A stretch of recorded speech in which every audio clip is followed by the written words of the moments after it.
E aí, galerinha, voltei para a aula de geografia, tá bom? Então, vamos pegar a apostila na página 25, tá bom? Então, e aqui vamos tratar sobre as atividades econômicas urbanas e o ambiente.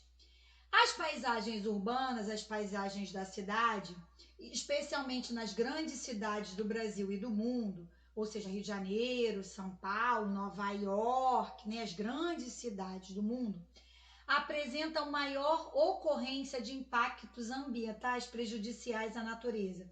Ou seja, nas grandes cidades, os impactos ambientais são muito maiores. Ou seja, destruição de natureza, gasto maior com água, né? Isso acontece em virtude da maior concentração de pessoas e das atividades econômicas desenvolvidas nesses locais. Então, quanto maior o número de pessoas, maiores são os impactos na natureza. Tanto no campo quanto na cidade, a água é fundamental para o desenvolvimento das atividades econômicas, para as atividades que geram dinheiro, principalmente das atividades industriais. Observe o infográfico, esse gráfico que a tia Cris vai mostrar aqui embaixo, é um infográfico, é um gráfico de informações sobre a quantidade de água que é utilizada na indústria para a produção de alguns alimentos e produtos. Querem ver só quanto de água a gente gasta para produzir cada um desses alimentos ou desses objetos aí de baixo? Vamos ver. A água que você não vê na produção de... Para a gente fazer uma folhinha de papel A4, a gente gasta 10 litros de água. Uma barra de chocolate de 100 gramas gasta 1.700 litros de água. Olha lá, hein? 1 quilo de macarrão gasta 1.827 litros de água. Agora, olha só, uma calça jeans, gasta 10.000 litros de água. E para fazer um carro, gasta-se 400.000 litros de água. Muita coisa, né, gente?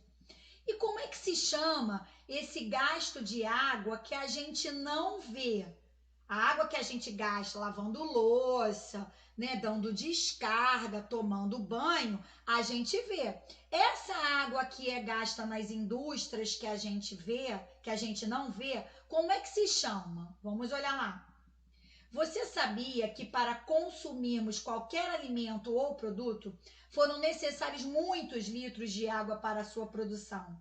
Essa água consumida que não vemos é chamada de água virtual, ou seja, o que se gasta para se produzir os alimentos, os produtos, né, nas indústrias, chama-se água virtual, porque a gente não está vendo, tá?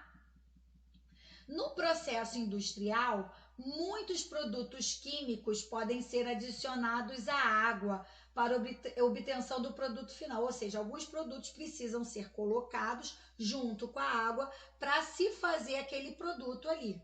Na fabricação de automóveis, por exemplo, os carros são submersos, são colocados em uma mistura de água com diferentes produtos químicos para proporcionar maior durabilidade da lataria do automóvel, ou seja, da parte de fora do automóvel, e prepará-la para a pintura. Então, antes de pintar, o carro, as pessoas colocam o carro dentro de um tanque, né, para prepará-lo para a pintura.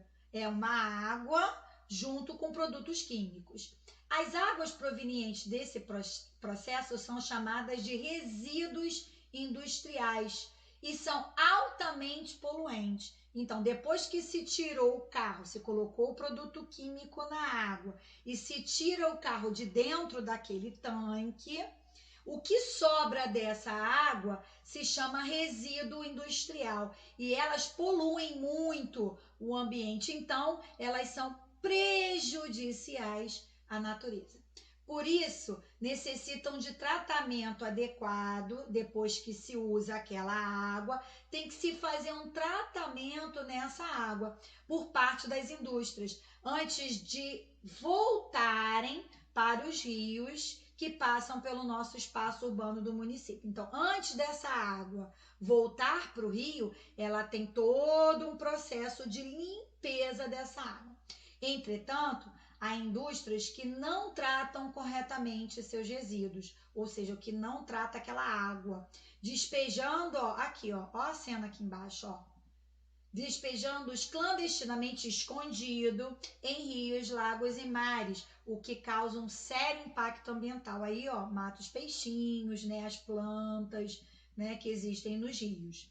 Outro problema que prejudica o meio ambiente, o ambiente das cidades, é a poluição do ar que a gente respira, que pode ser causado pelos poluentes emitidos pelas indústrias e por aqueles que saem dos escapamentos de muitos automóveis. Então, essa fumaça que sai aqui, ó, dos automóveis é prejudicial à nossa saúde, nos prejudica.